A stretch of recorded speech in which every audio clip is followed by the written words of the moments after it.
Dia, galera, vamos continuar nos nossos estudos?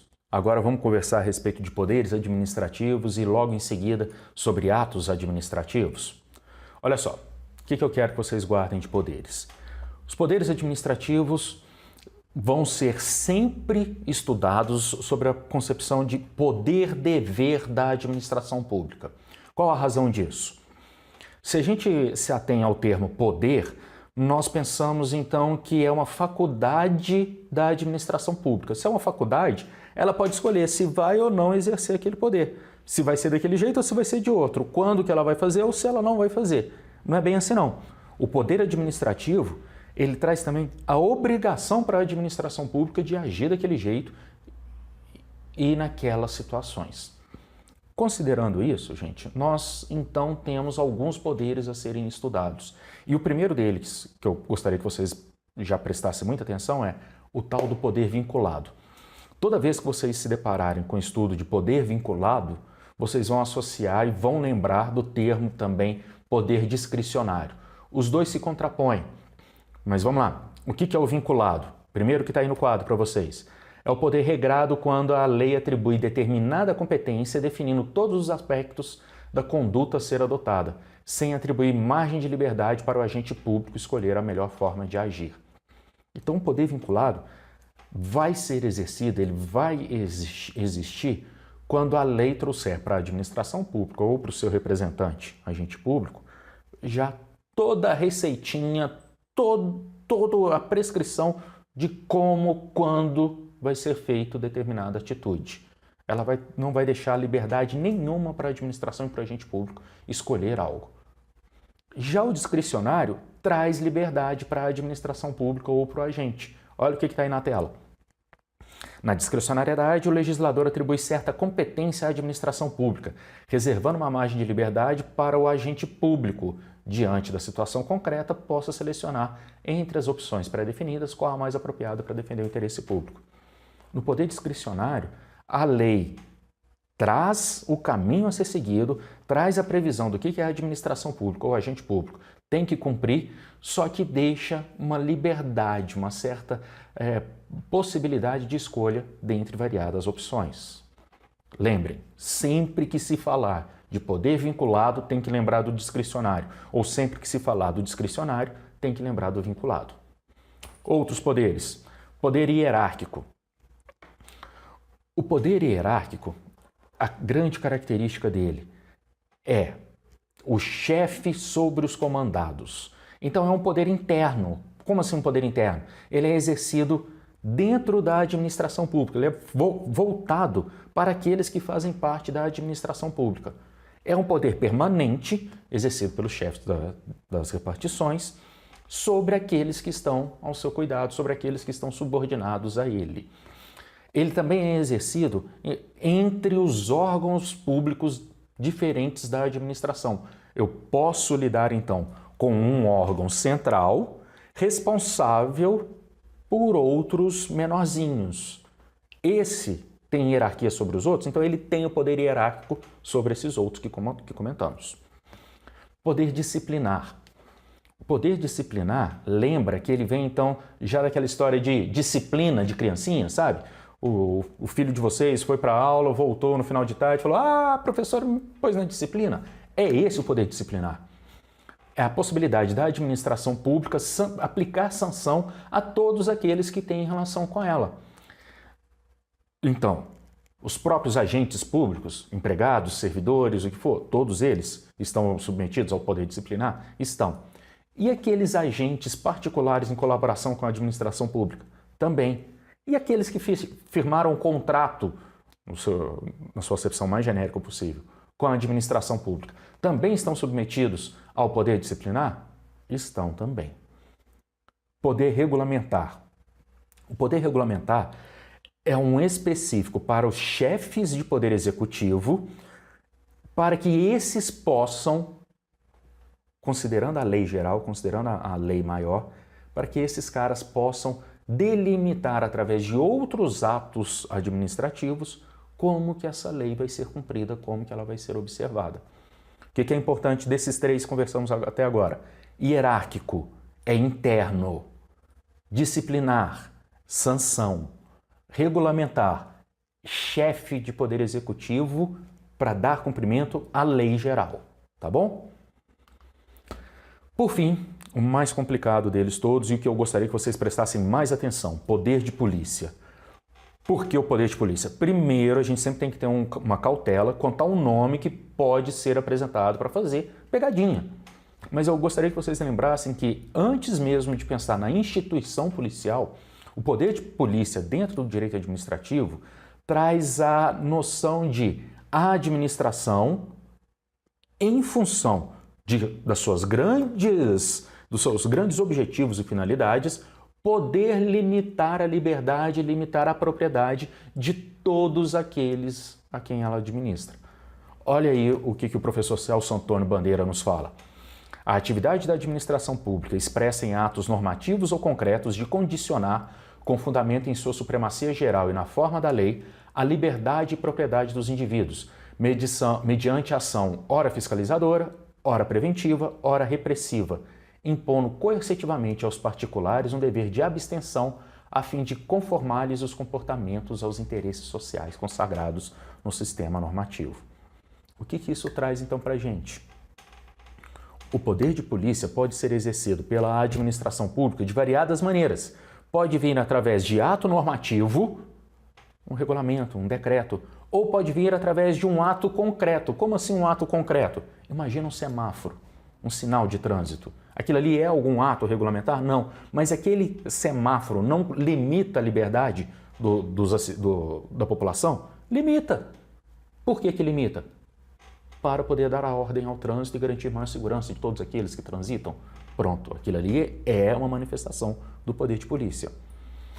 O poder de polícia é exercido sempre sobre a liberdade e ou sobre a propriedade dos indivíduos. Liberdade, lembra do exemplo do semáforo. Propriedade, lembra sobre limitações que temos a respeito de veículos automotores. Tá bom? Como que isso vai ser exercido? Pode ser através, então, de fiscalização, prevenção ou repressão. Fiscalização, o que seria essa fiscalização? Rotineiramente, representantes da administração pública podem ir a variados locais ou verificar variadas propriedades dos particulares para verificar se aquelas propriedades ou se aqueles locais se adequam a todas as normas estabelecidas. Preventiva. Podemos pensar em encontros da administração pública ou dos seus agentes representantes com particulares para ensiná-los ou para lembrá-los de regras que têm que ser observadas. E repressão, o exercício repressivo. A hora que percebe que alguma coisa está sendo descumprida, autua. Fala para o cara, ó, errou, mas você não pode. Toma uma multinha aí por conta disso. Tá, como que esse poder de polícia é manifestado? Temos basicamente 3 linhas de manifestação e cada uma dessas linhas, duas situações que se contrapõem. Primeiro, eu tenho os atos gerais do poder de polícia. O que são esses atos gerais? Ao longo da cidade inteira eu não tenho variados sinais de trânsito, pares, conversão somente à direita, conversão somente à esquerda, semáforos de trânsito. Não são atos direcionados a todos aqueles que se valem do trânsito. Ou eu posso ter os atos individuais. Além do semáforo, eu vou ter ali um radar. Alguém que furou aquele semáforo ou que passou com velocidade excessiva vai receber uma multa. Essa multa é só para aquele sujeito. É um ato individual, consequência do poder de polícia. A outra linha de distinção que temos, atos repressivos ou os atos preventivos. A própria multa de trânsito é considerada um exemplo de um ato repressivo. O ato preventivo pode ser, então, por exemplo, uma licença para se construir determinado prédio, determinada casa ou determinado comércio. A pessoa só vai ter essa autorização depois que cumprir variados passos exigidos pela lei. Cumpriu, beleza, está aí a licença, pode construir. Também é manifestação do poder de polícia. E, por fim, nós temos os atos discricionários ou os atos vinculados.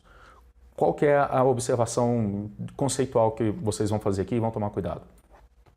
Via de regra, o poder de polícia é discricionário. Por que ele é discricionário? Se ele vai atuar limitando liberdade ou propriedade dos indivíduos, essa limitação ela pode variar de acordo com o local, de acordo com o momento, de acordo com a realidade socioeconômica. Então, por isso, o poder de polícia se manifesta, via de regra, através de atos discricionários. Não precisa da gente forçar a barra para criar exemplo aqui.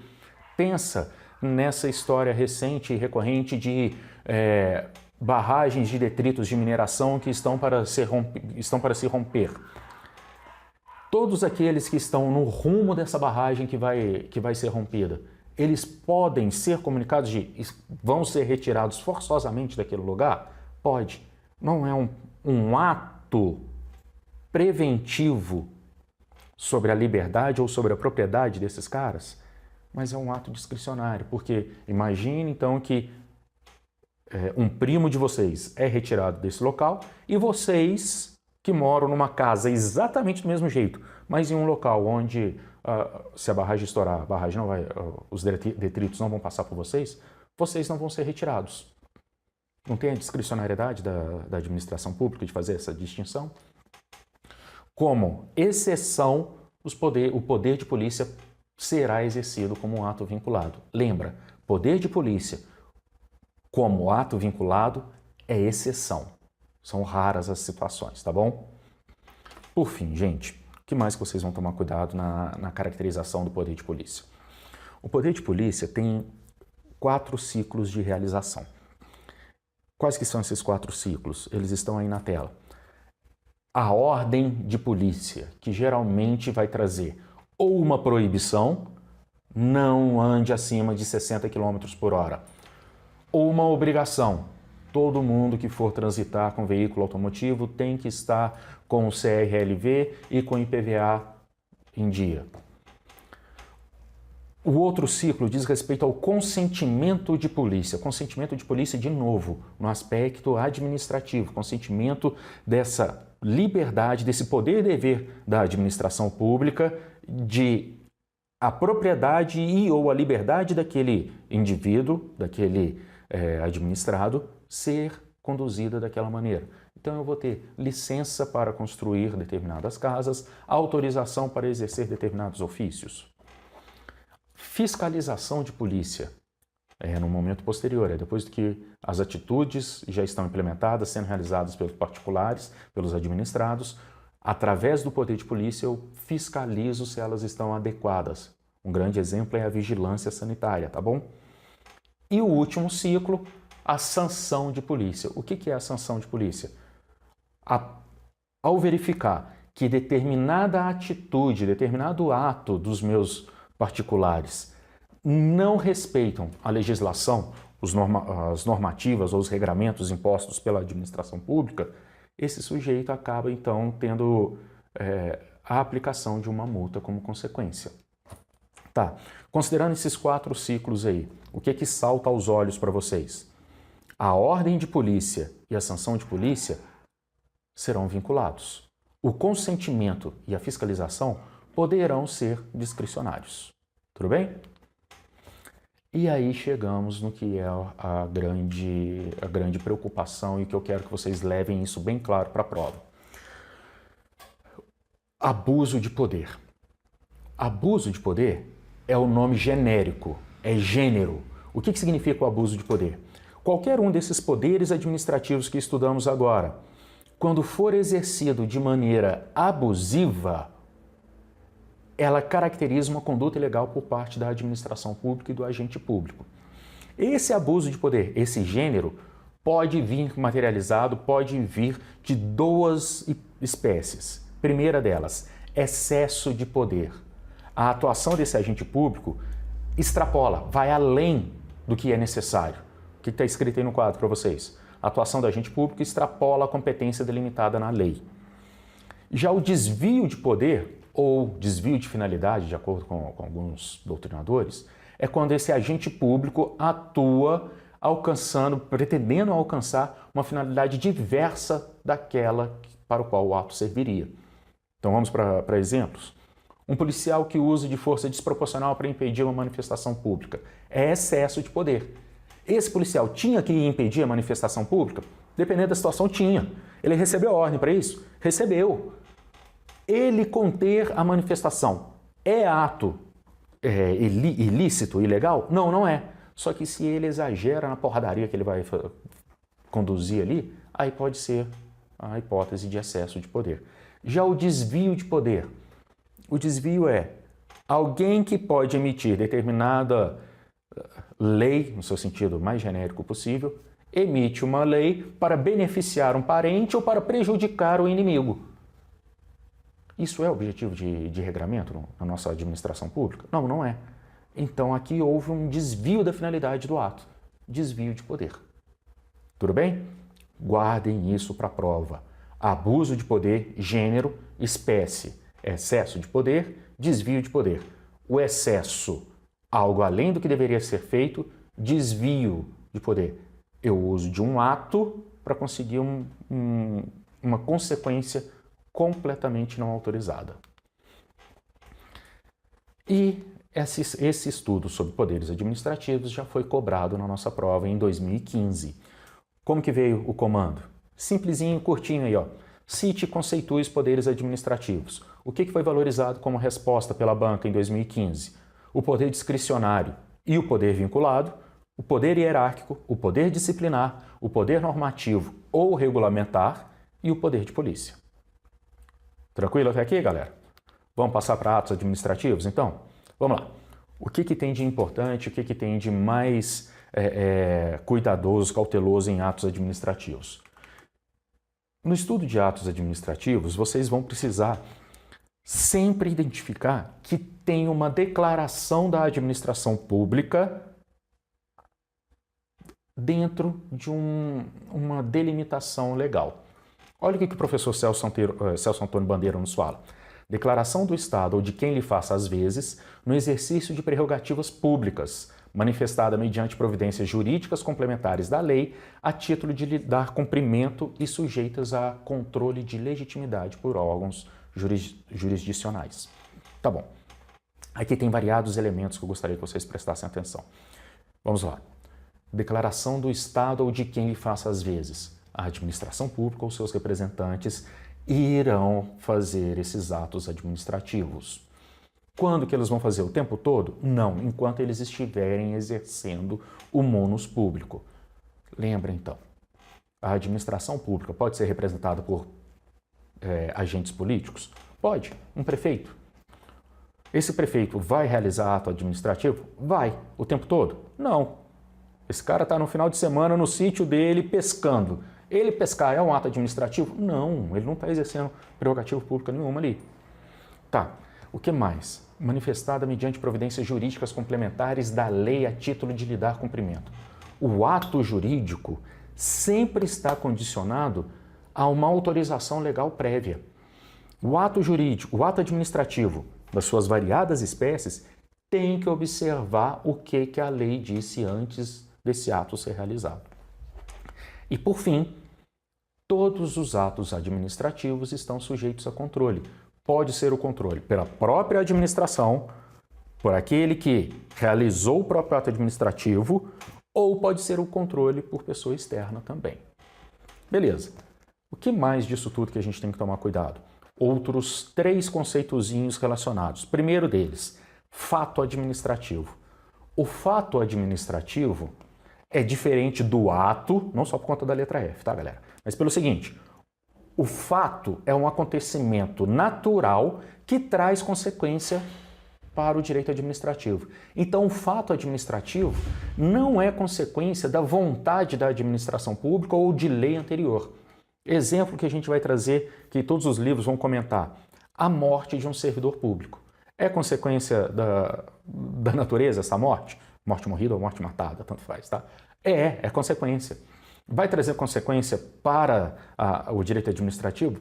Vai, porque esse cara falece, o cargo dele tem que ser declarado vago e dependendo do momento ali, dependendo da situação em relação a concursos, outra pessoa pode ser chamada e nomeada para ocupar aquele cargo. O que mais que que relaciona e a gente tem que tomar cuidado com isso tudo. Se o fato administrativo nos diz que é algo da natureza que traz consequência para o direito administrativo, fica próximo já do que é considerado silêncio administrativo. O silêncio administrativo não tem a manifestação da administração pública nos termos da lei, mas o silêncio administrativo é a administração ficando caladinha. Esse silêncio administrativo traz consequência para o direito administrativo? Não. O silêncio no direito civil ou no direito penal pode trazer consequência automática, consequência direta. Tanto que lá no direito civil, no estudo de obrigações e contratos, vocês vão lembrar de algumas hipóteses em que eu apresentei uma oferta dentro de determinado tempo, a minha outra parte não se manifesta, presumo que a oferta foi aceita. Aqui, o silêncio administrativo, via de regra, não traz consequência nenhuma. Ele vai trazer consequência excepcionalmente quando a lei trouxer a previsão daquela situação específica. Beleza. O silêncio administrativo, ele traz uma exteriorização de algum comando por parte da administração? Não. Então, o silêncio administrativo é considerado um fato administrativo. Tá bom? Por fim, o último conceitozinho relacionado a esse primeiro conceito é a história de atos da administração. Olha o que eu joguei aí na tela para vocês. São os atos jurídicos praticados pela administração pública que não se enquadram no conceito de atos administrativos. Como assim? Ato administrativo, eu tenho como elementos principais. É uma declaração do Estado ou dos seus representantes no exercício das suas prerrogativas, nos termos da lei e sujeito a controle. Eu posso ter variados atos exercidos pelos representantes da administração pública que não se enquadram aqui. Por exemplo, um ato que vai trazer uma expedição de determinada lei, norma, regulamento ou decreto. Quais que são as espécies de atos da administração? Nós temos ato político ou ato de governo, ato meramente material, ato legislativo e o ato jurisdicional, e o ato regido pelo direito privado ou chamado ato de gestão. Esses não são atos administrativos, são atos da administração. Tá bom?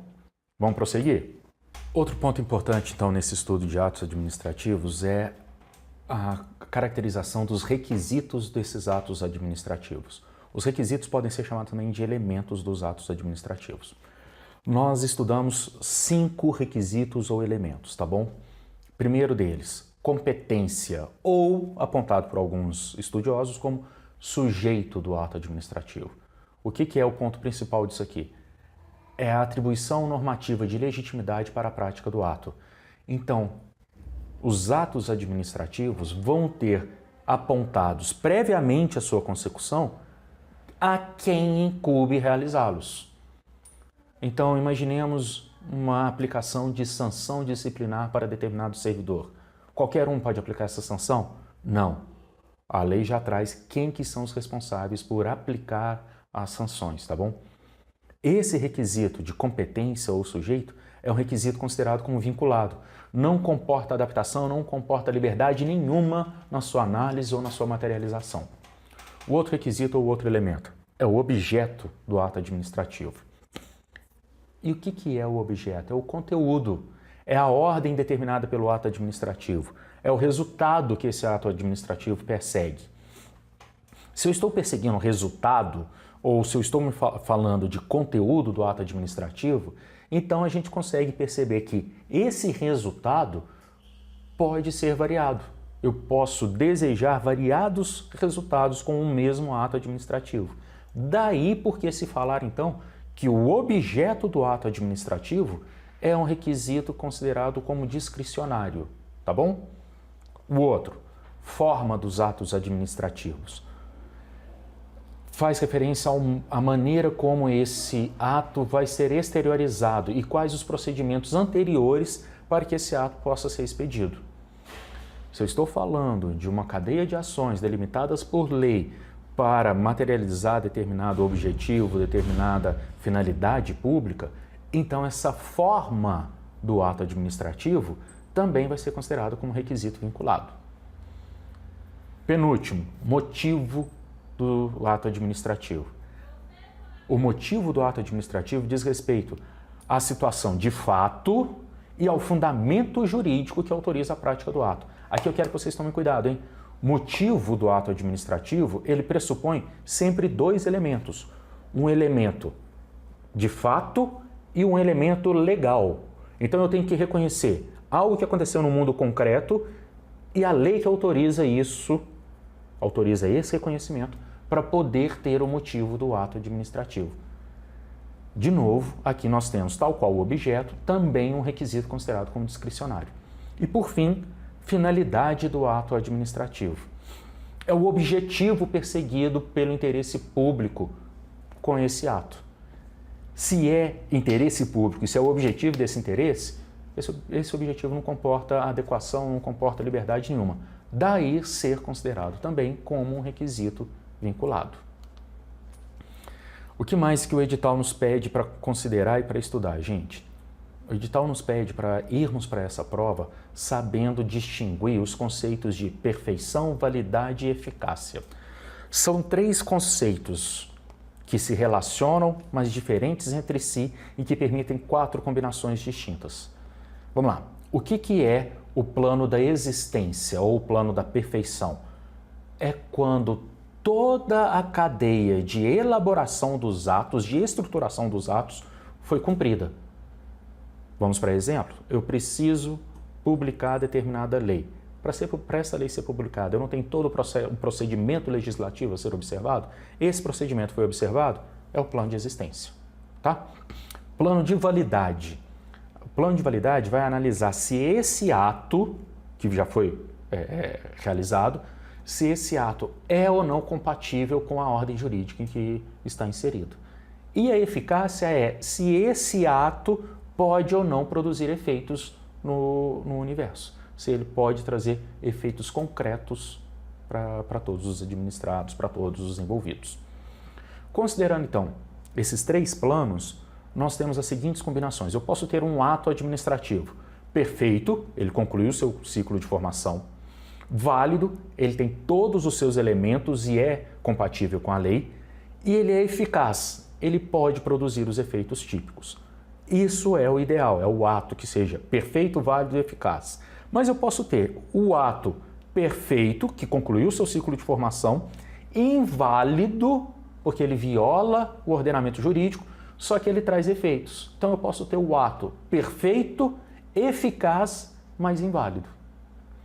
Da mesma maneira, eu posso ter o ato que é perfeito, porque concluiu o seu ciclo de formação, que é válido, ele está em conformidade com o ordenamento jurídico, mas ineficaz, ele não tem aptidão ainda para produzir os efeitos. E quais vão ser as razões para isso? Ou porque ainda não chegou o tempo determinado para a produção desse efeito, ou porque eu tenho uma chamada condição suspensiva, ou porque eu tenho essa condição suspensiva seria uma situação que ainda bloqueia o ato de começar a produzir efeitos. Por fim, eu posso ter o ato perfeito, que concluiu todo o seu ciclo de formação, inválido, também em desconformidade com o ordenamento jurídico, e ineficaz, não possui aptidão para a produção dos efeitos jurídicos. Desses todos, o que eu quero que vocês tomem mais cuidado? Com um ato que pode ser perfeito, eficaz, mas inválido. Tá bom? Lembra então, eficácia, produção de efeitos jurídicos. Validez, validade, compatibilidade com o ordenamento jurídico. Eu posso ter, então, consequências jurídicas, efeitos jurídicos, mesmo o ato sendo incompatível com o ordenamento jurídico. Agora também vamos conversar um pouquinho, de maneira um pouquinho mais demorada. A gente precisa falar a respeito dos atributos dos atos administrativos. E o que são esses atributos? São características que vão permear todos os nossos atos. Quais que são as características principais, então, esses atributos principais que eu quero que vocês guardem e prestem atenção? Presunção de legitimidade. Até que a gente prove em contrário, o ato administrativo vai ser considerado como válido para o direito. O que significa isso? Essa presunção de legitimidade traz para todos os terceiros e todos aqueles ligados ao ato administrativo o pensamento de que, no primeiro momento, o ato está ok, o ato está certinho, o ato pode produzir efeito. Para eu invalidar esse ato, para eu torná-lo ineficaz, eu preciso de uma atitude posterior. Esse atributo da presunção de legitimidade é universal. Ele é aplicável a todos os atos administrativos e a todos os atos da administração também, tá? Lembra a diferença de ato administrativo e ato de administração? Até os atos da administração têm a presunção de legitimidade. Segundo atributo, imperatividade. A imperatividade é a consequência de esses atos trazerem obrigações para os particulares, independentemente da anuência, independentemente da concordância deles. Todos os atos administrativos são imperativos? Não. Alguns atos não são imperativos. O que eu quero que vocês pensem com isso? Alguns atos administrativos podem traduzir comandos, podem resultar em obrigações unilaterais para os administrados. Exigibilidade e coercibilidade é o terceiro atributo que eu gostaria de conversar com vocês. Essa característica de exigibilidade e coercibilidade traz à administração pública a possibilidade de que, em determinados atos, em determinados momentos, ela possa aplicar sanções aos seus particulares sem necessidade da ordem judicial. O exemplo disso, gente, uma multa, tá? Essa exigibilidade e coercibilidade, ela não existe em todos os atos administrativos, mas existe na maioria. Penúltimo, autoexecutoriedade. A autoexecutoriedade, diferente dos três que conversamos até agora, ela existe em alguns dos atos administrativos. Por que só em alguns? A autoexecutoriedade é a característica de que o ato administrativo pode ser implementado, pode ser realizado pela própria administração, usando a força se necessário for. Todos os atos administrativos precisam ser executados pela administração usando a força se necessário for? Não. Alguns atos não necessitam ser autoexecutórios. Daí a consequência de autoexecutoriedade ser atributo somente de alguns dos atos administrativos. Último dos atributos, tipicidade. A tipicidade é consequência do princípio da legalidade, porque lembra que a legalidade no direito administrativo fala só se pode fazer aquilo que a lei autoriza. Se só se pode fazer aquilo que a lei autoriza, todo ato administrativo passível de ser cumprido, de ser realizado pela administração pública, tem que estar previsto previamente. Se ele tem que estar previsto previamente, aí então a caracterização da tipicidade como atributo do ato administrativo. Aí agora a gente passa a conversar a respeito da extinção. Extinção do ato administrativo. O que nós temos que observar? Nós podemos ter a extinção do ato administrativo nessas 5 hipóteses lançadas aí na tela para vocês. O ato administrativo pode se extinguir de maneira normal ou natural, que é quando ele naturalmente cessa a produção dos seus efeitos, ou porque o prazo para sua duração foi alcançado, ou porque o ato já não tem mais o que produzir. Segunda forma de extinção é a subjetiva. Lembra que subjetiva diz respeito a sujeito. Então, a extinção subjetiva é quando o beneficiário daquele ato deixa de existir.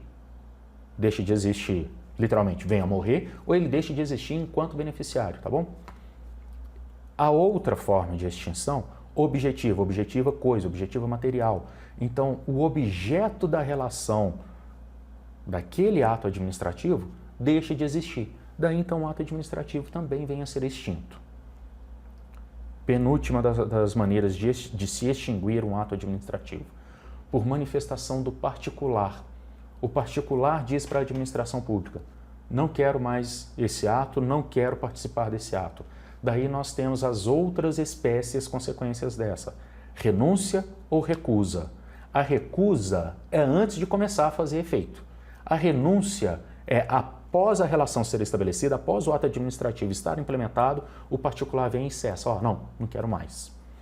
E a que é a mais importante para a nossa prova é a extinção do ato administrativo por manifestação da vontade da administração pública. Essa manifestação da vontade da administração pública pode se dar dessas 4 maneiras: caducidade, cassação, anulação e revogação. O que vocês têm que prestar mais atenção? Anulação e revogação. Por quê? Na anulação, lembra que a anulação vem de nulo? Se é de nulo, o ato está eivado de um vício insanável, o ato precisa ser anulado. Se ele precisa ser anulado, as consequências voltam para a época de edição do ato. Revogação, a revogação permite então uma correção do ato. Só que a administração pública, em vez de corrigir, prefere extinguir o ato. Então essa extinção não retorna no tempo. Tá bom? Cassação e caducidade. Qual a diferença das duas? A cassação é quando eu tenho um ato posterior matando o ato anterior. Lembre então que na cassação eu estou falando de atos seguidos e que necessariamente o ato posterior tem como objeto extinguir o primeiro. E a caducidade? A caducidade é quando um instrumento normativo torna o ato ilegal. Na caducidade a gente tem a menção à ilegalidade posterior. Se vier esse terminho, se vier essa possível pegadinha, o que é a extinção por ilegalidade posterior de ato administrativo? Olha como o pensamento ficou fácil. É quando a administração pública quer extinguir determinados atos, emitindo uma norma, emitindo uma lei, em seu sentido mais genérico possível, tornando incompatível os atos anteriores. Tudo bem? E aí vem o outro tópico que no edital ficou muito pouco comentado, mas aqui vocês vão prestar atenção. Nós, na doutrina, estudamos a que é chamada convalidação dos atos administrativos e que tem como sinônimo a sanatória dos atos administrativos. O que é isso? Determinado ato administrativo foi publicado, está produzindo efeito, mas ele possui alguns vícios, ou durante a sua formação, ou em relação ao ordenamento jurídico, mas vícios leves, vícios que podem ser corrigidos, vícios que podem ser sanados. Sanar esses vícios vai trazer para o ato administrativo a sua permanência, a sua sobrevivência. Sanar esses vícios faz então com que os efeitos desse ato administrativo voltem no tempo desde a prolação do ato ilegal e que todas as consequências sejam mantidas até hoje.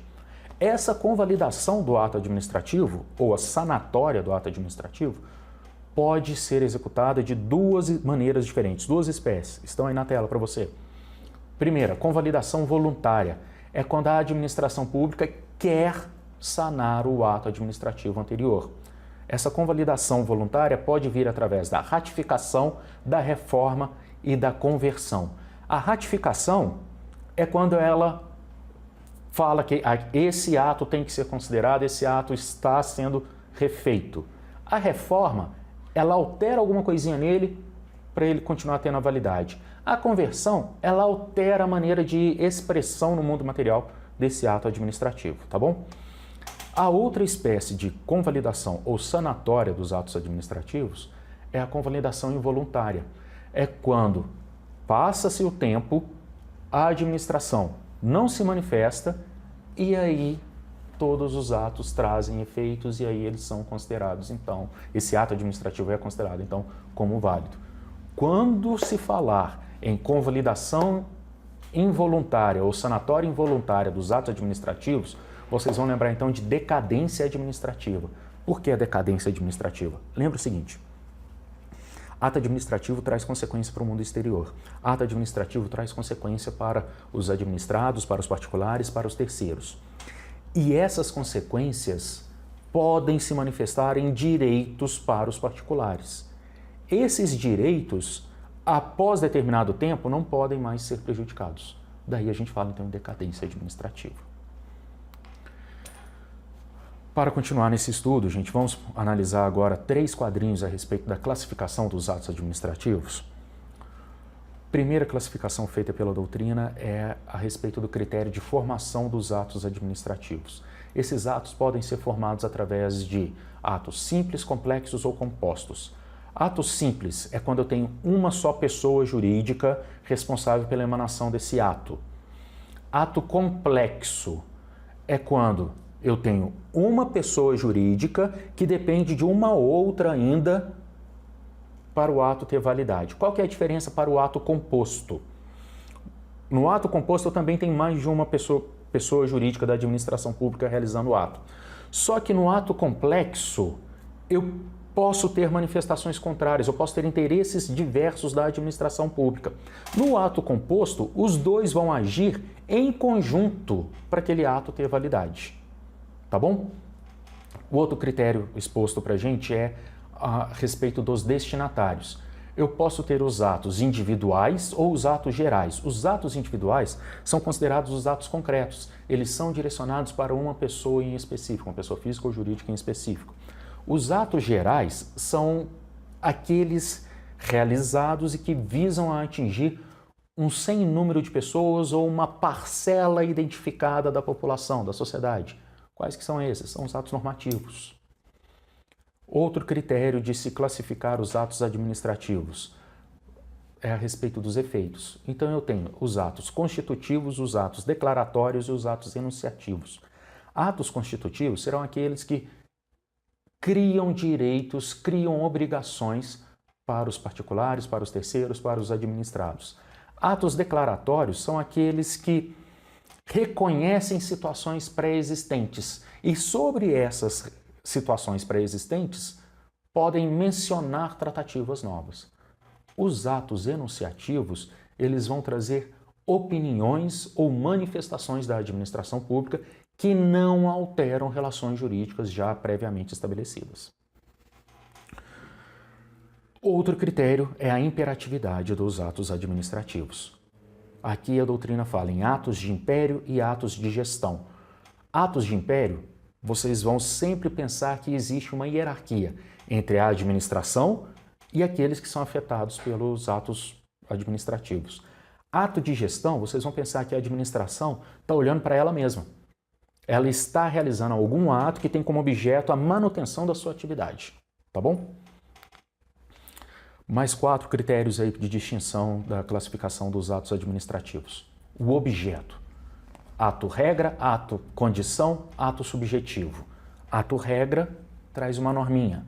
Ato condição é um ato administrativo necessário para a consecução de outras situações, de outros atos. Ato subjetivo é um ato voltado especificamente para a manutenção de uma condição pessoal ou para a permanência de uma condição pessoal.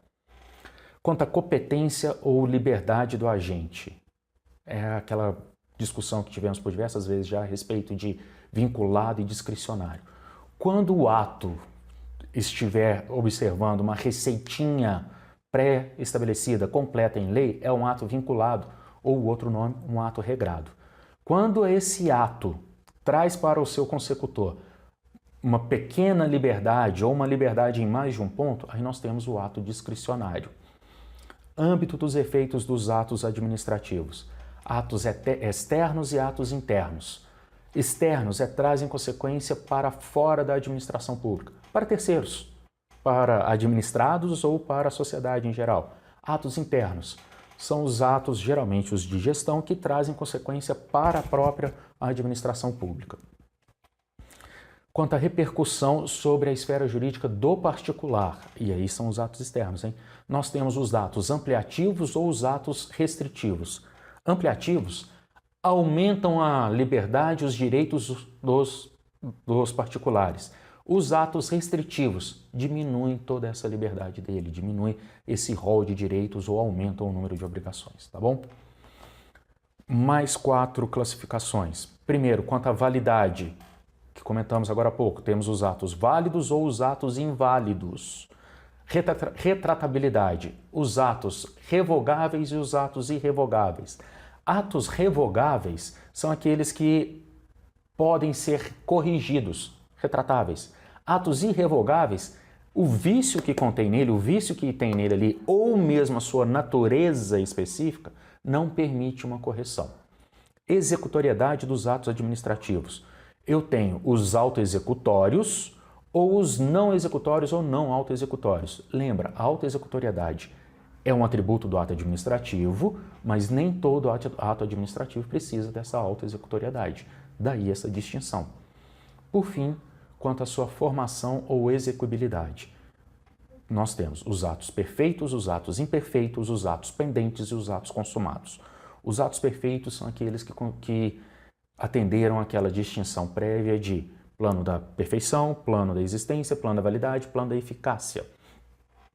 Atos imperfeitos são esses atos, então, que não cumpriram todo o seu ciclo de formação. Atos pendentes, eles estão com a sua eficácia suspensa, eles ainda precisam de alguma condição, eles ainda precisam que alguma condição suspensa, de suspensão do ato, seja retirada para o ato passar a trazer efeitos. E os atos consumados são aqueles já realizados que já trouxeram consequência para o mundo externo. Espécie dos atos administrativos. Podemos então falar que esses atos administrativos que estamos estudando podem se materializar através de atos normativos, que aí no quadro, o que são eles? São aqueles comandos gerais e abstratos emanados da administração pública com o objetivo de permitir a fiel execução da lei. Quais que são as maneiras de se veicular esses atos administrativos? Nós temos regulamentos, decretos, regimentos, resoluções, portarias e deliberações. Então, o ato normativo são os comandos gerais e abstratos que a administração traz para se permitir a execução da lei. Atos ordinatórios ou ordenatórios são os atos que são consequência do poder hierárquico com o objetivo de disciplinar as relações internas da administração pública. Então, é quando a administração realiza um ato voltada para a sua própria existência para trazer comportamentos previstos, comportamentos autorizados ou negados para todos aqueles que a compõem. Atos negociais ou de consentimento. O melhor termo para vocês lembrarem aqui são os atos de consentimento. São aqueles que envolvem o particular, mas que para que determinada atividade seja exercida ou que determinados bens sejam utilizados, o particular pede a participação da administração pública. E aqui, como consequência, como espécies dos atos negociais, nós temos licenças, permissões, autorizações e as admissões, tá bom? Atos enunciativos são aqueles que expressam opiniões ou vão certificar fatos no âmbito da administração pública. Eles podem se materializar através de certidões, atestados e apostilamento. Apostilamento, apesar do nome, lembra, também é uma espécie de ato administrativo que ele vai trazer uma certificação de um fato e por isso ele é considerado como um ato enunciativo.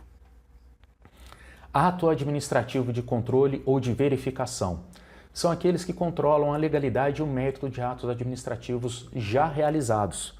Então, esses atos de controle, eles vão ser exercidos pela administração, tanto para corrigir situações anteriores, quanto para validar a eficácia de algumas outras situações.